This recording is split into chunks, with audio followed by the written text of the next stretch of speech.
আইনজীবী জনাব জেডাই খান পান্না মাঝে মাঝেই সংবাদের শিরোনাম হচ্ছেন। গতকাল হয়েছেন এবং এবারকারটা আগের যে কোনোটাকে ছাড়িয়ে গেছে বলে আমার মনে হয়, যে কারণে তিনি আগে হয়েছেন। আমরা আসছি উনি কি বলেছেন এবং একজন আইনজীবী হিসেবে তিনি কি কি বলতে পারেন, কি কি করতে পারেন তা আমরা জানি, কিন্তু কখনো কখনো তার অ্যাটিটিউড আমরা বুঝতে পারি তিনি আসলে পতিত স্বৈরাচারী মাফিয়াদেরই দোসরে পরিণত হয়েছেন, আস্তে আস্তে প্রকাশিত হয়েছে। আমি একটু পেছনে যাই। একবার একজন এক্সিকিউটিভ ম্যাজিস্ট্রেট তার চাকরিরত অবস্থায় যে ভাষায় আমাদের অন্তর্বর্তী সরকার প্রধান, আমাদের প্রথম প্রথম সবচেয়ে আলোচিত শহীদ সাইদ সবাইকে নিয়ে যে পিতৃপাত্মক বাজে মন্তব্য করেছেন, সেটার পক্ষে সাফাই গিয়েছিলেন এবং তাকে স্যালুট জানাতে চেয়েছিলেন। জনাব পান্না আইনজীবী, দীর্ঘকালীন আইন ব্যবসা পরিচালনার অভিজ্ঞতা তার আছে। তিনি আইন না জানার কোনো কারণ নেই যে একজন চাকুরিরত প্রজাতন্ত্রের কর্মচারী এরকম কিছু লিখতে পারেন কিনা, এবং যদি লেখেন সেটা শাস্তিযোগ্য অপরাধ কিনা জেনে শুনে তিনি তাকে স্যালিউট জানাতে চেয়েছেন। এরপর আমাদের মনে থাকার কথা, তিনি সরকার যে অধ্যাদেশ জারি করতে যাচ্ছে এই অন্তর্বর্তীকালীন সরকার তার বেশ কিছু কাজকে বৈধতা দেওয়ার জন্য, সেখানেও তিনি সরকার অসৎ উদ্দেশ্য আছে বলে বলেছেন। আমি এগুলো সব বলেছি, তাই এখন নতুন করে দেখাচ্ছি না, আপনাদেরকে স্মরণ করিয়ে দেওয়ার জন্য বলছি। মানে ধরুন অর্ডিন্যান্স কেন প্রয়োজন সেটাও তার আইনের জ্ঞান দিয়ে খুব স্পষ্টভাবে বোঝার কথা, কিন্তু উনি বুঝবেন না, আসলে উনি বোঝেন না, তারা উনি বুঝতে চাইছেন না। উনি এটাকে বলেছেন সরকার কোনো এভিল ইন্টেনশন আছে বলে এই ধরনের অধ্যাদেশ দিতে চেয়েছেন। আমি সেখানে বলেছিলাম যে তিনি যদি এই অবস্থায় দেশ চালাতেন, এই অবস্থায় দেশ চালাতে তারও এই ধরনের একটা অধ্যাদেশ দেওয়া একেবারেই জরুরি ছিল। এবার তিনি যেটা করেছেন ভয়ঙ্কর কথা, সেটাই আসছে।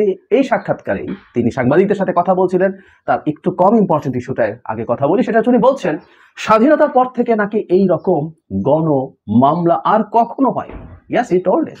এবং সাংবাদিকরা তাকে যখন জিজ্ঞেস করছেন যে গত বছর এই শেখ হাসিনার সময়কার কথা, তখন তিনি যুক্তি দিচ্ছেন এটা তো 16 বছরে এত হয়েছে আর এই 3 মাসে যা হয়েছে। মানে ওনার মতো উনি আমাদেরকে স্টুপিড মনে করেন যে 3 মাসে এত হয়েছে, তো 16 বছরে এত হবে, ঐকিক অঙ্ক করে মামলা হয়। মানে শয়তানিগুলো এইরকমই আসলে। মানে ওনার ঐকিক অঙ্ক 3 মাসে এত হয়েছে, তাহলে 1 বছরে 4 গুণ হবে, 16 বছরে ইন্টু 16, সুতরাং শেখ হাসিনার চাইতে বেশি মামলা হয়ে গেছে। শয়তানি এগুলো শয়তানি, ইচ্ছাকৃত শয়তানি। এবং উনি স্পষ্টভাবে বলেছেন স্বাধীনতার পর থেকে এই পর্যন্ত পরিকল্পিতভাবে এইসব বাক্যই ব্যবহার করছেন, পরিকল্পিতভাবে। ভিডিওটা দেখে নেবেন, অনেকে এই ভিডিওটা আপলোড করেছে। শেখ হাসিনার 16 বছরে কি হয়েছে, কেমন মামলা হয়েছে, কিভাবে হয়েছে, কখন কখন হয়েছে, স্পেসিফিক একরকম 2-3 মাস সময় বের করা যাবে যে সময়ে 1000 গুণ বেশি মামলা হয়েছে, 1000 গুণ বেশি মানুষের বিরুদ্ধে মামলা হয়েছে। আমরা এটার সাথে একমত, যেভাবে মামলা হচ্ছে, যেভাবে গণমামলা হচ্ছে, যেভাবে সবাইকে ঢালাভাবে মামলায় ইনক্লুড করা হচ্ছে, সংখ্যাটা অনেক বেশি হচ্ছে। কিছু কিছু কিছু মামলা বাণিজ্য হচ্ছে, মামলার ওখানে ঢুকিয়ে দিয়ে মামলার নাম বের করা, এগুলো সমালোচনা থাকতে পারে। কিন্তু স্বাধীনতার পর এত মামলার কখনো হয়নি কোন একটা স্পেসিফিক সময়ে। এগুলো শয়তানি, পরিকল্পিত শয়তানি। এই ভদ্রলোক শয়তানি করছেন। আমি শব্দগুলো জেনে শুনে ব্যবহার করছি, আমি শব্দ ব্যবহার করতে চাই না, কিন্তু আমি ওনার অ্যাটিটিউডে, উনি শেখ হাসিনার পক্ষে আইনে মানে মামলায় দাঁড়াতে চান।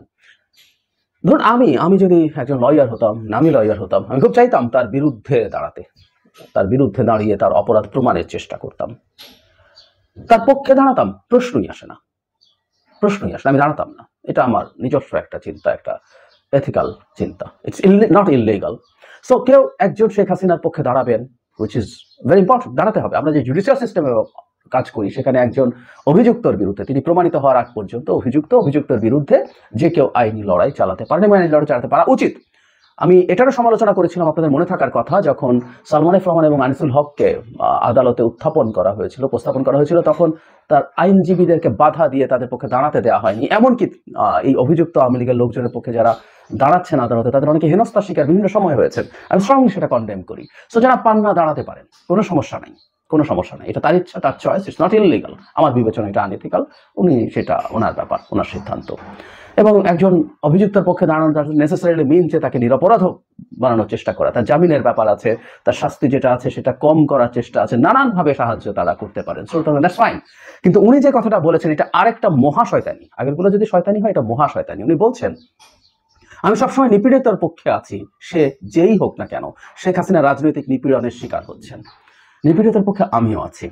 ইয়াস, আমি ক্লেম করি আওয়ামী লোক যেসব যারা নিপীড়নের শিকার হয়েছে, যারা আদালতে আইনজীবী পান নাই, যারা আদালতে হামলা শিকার হয়েছে, এমনকি বিচারক মানিকের মতো অতি ঘৃণিত মানুষের উপর হামলা নিয়ে আমি দুটো ভিডিও করেছি, একবার আদালতে, এরপর তাকে সম্ভবত কারাগারেও হামলা করে মারাত্মকভাবে আহত এবং রক্তাক্ত করা হয়েছিল।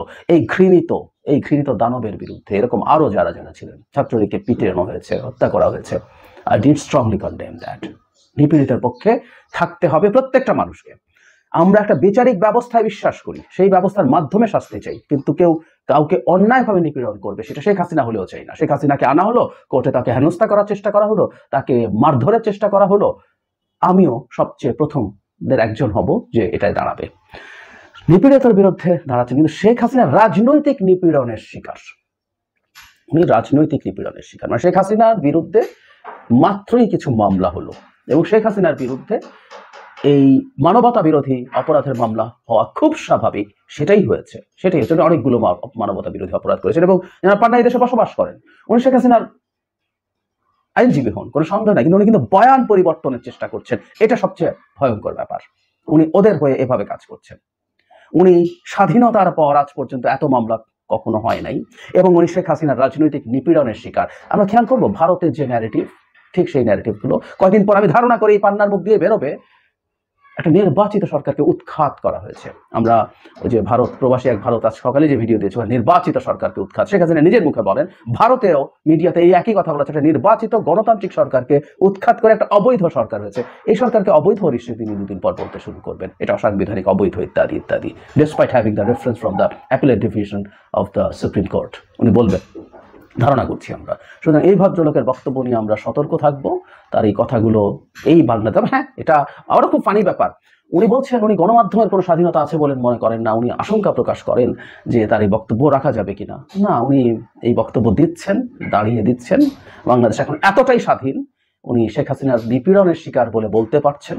তিনি বাংলাদেশের এই সরকারের আমলে অকল্পনীয় রকম মামলা হচ্ছে, স্বাধীনতার পর এত হয় নাই, এবং উনি যিনি ডক্টর ইউনূসকে যা তা অপমান করে তাকে স্যালুট দিতে চান।